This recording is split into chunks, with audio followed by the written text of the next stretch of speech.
Have you ever noticed how some people seem quietly composed, even when everything around them feels slightly chaotic? The ones who remember your birthday without checking Facebook.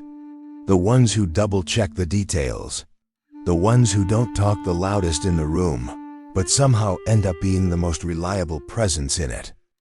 If you were born in September, you might recognize this rhythm: the back-to-school air, the sharpened pencils, the subtle shift from summer freedom to autumn focus. There's something symbolic about entering the world during a season that whispers, "Let's get organized." But this isn't about horoscopes or vague personality cliches. It's about patterns, tendencies, the quiet psychology that often shows up in people born when the year begins to slow down and think. So what is it about September-born individuals? Why do so many of them feel precise, observant, quietly driven? Let's look closer. First, let's talk about timing. In many countries, September aligns closely with the academic cutoff date for school enrollment. Research on the relative age effect suggests that children who are slightly older within their grade often develop early advantages academically, socially, and even athletically. Studies in developmental psychology have shown that being among the older students in a classroom can influence confidence, leadership tendencies, and early competence. If you were born in September, there's a good chance you were one of the oldest in your class. That matters more than people realize. When you're a little older, you may grasp instructions faster. You might regulate emotions slightly better. Teachers may respond to you as if you're mature.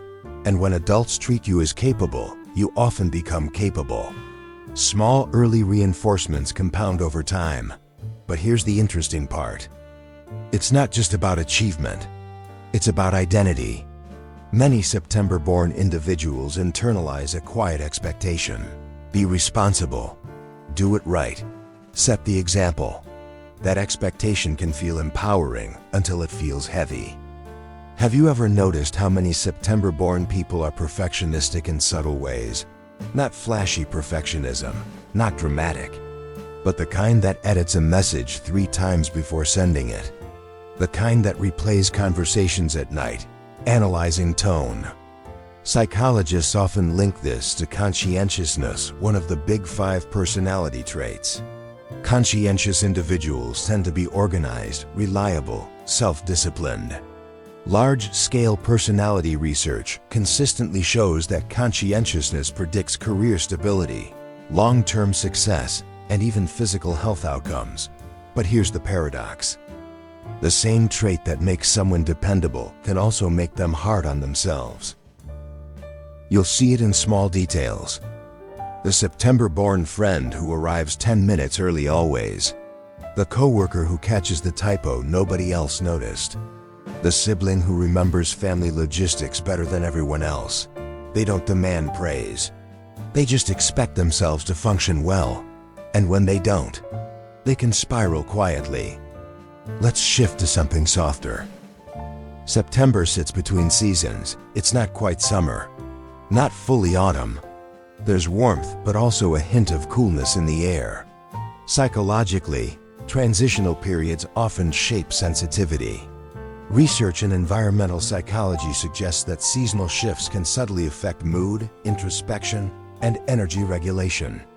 People born during transitional months often grow up symbolically associated with change. And while astrology simplifies this, the lived experience matters more than the label. September-born individuals frequently show strong observational skills. Why?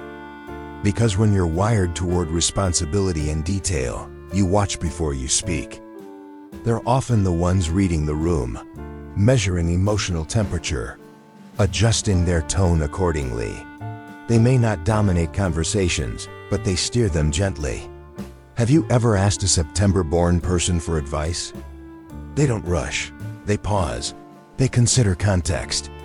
They factor in long-term consequences. That's executive functioning at work planning, impulse control, future-oriented thinking.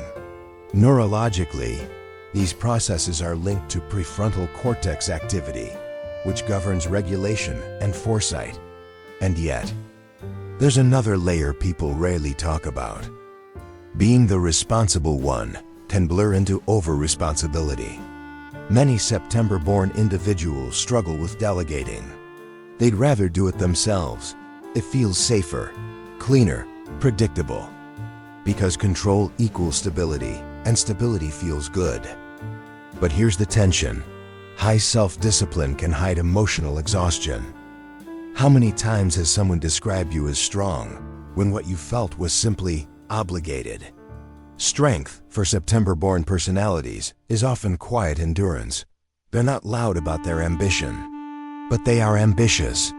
Studies on birth month correlations have shown small but interesting links between autumn-born individuals and academic achievement in certain regions.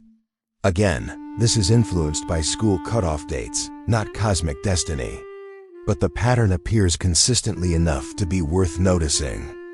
Older in class, slightly ahead in reading levels, slightly more confident early on, small advantages. Over years, they become identity. You're the smart one. You're so organized. You're so dependable. Compliments, yes, but also roles. And once a role sticks, it's hard to step outside it. Let's talk relationships. September-born individuals often love through action. They show up, they fix things, they remember appointments. They plan thoughtful surprises, but they may struggle with overt emotional dramatics. Not because they don't feel deeply, they do. But feelings for them are often filtered through practicality. Attachment research suggests that people who value predictability often lean toward secure or anxious avoidant dynamics depending on early reinforcement. If their competence was rewarded more than their vulnerability, they may unconsciously prioritize usefulness over emotional exposure. Ask yourself, do you feel most lovable when you are helpful? Do you relax only after everything is handled? That's not coincidence. That's conditioning. Another interesting observation. September-born individuals often possess strong analytical thinking. They break problems into parts. They systemize chaos. This aligns closely with cognitive styles associated with high conscientiousness and moderate to high openness to coup. Experience curiosity paired with structure. They like understanding how things work. People, systems, emotions. But analysis can sometimes mute spontaneity.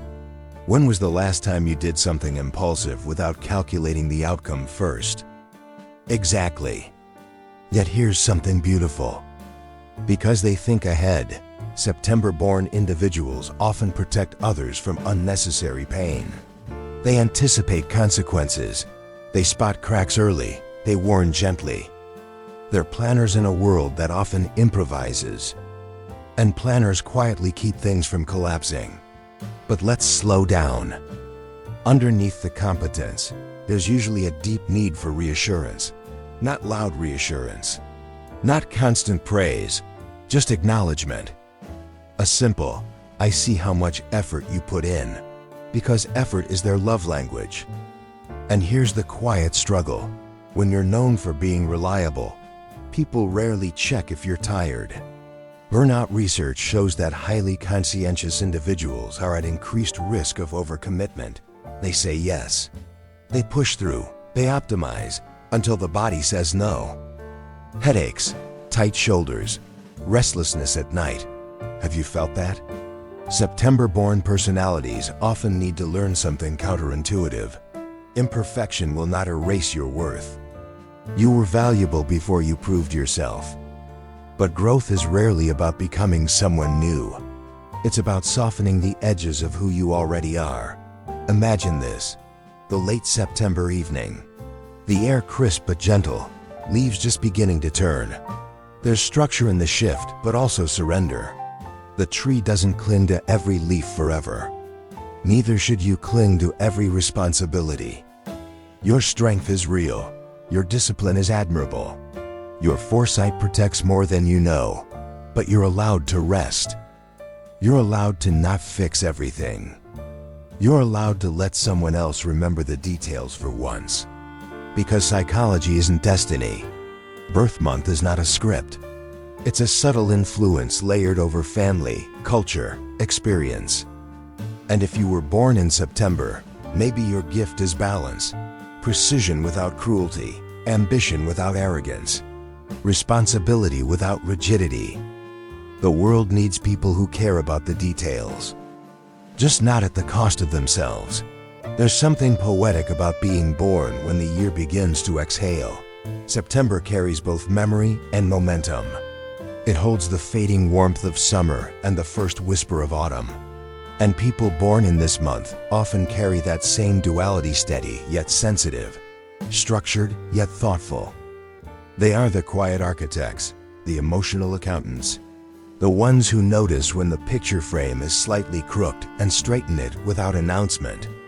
But beyond the organization and competence, there's softness, a longing to be seen not just as capable, but as human.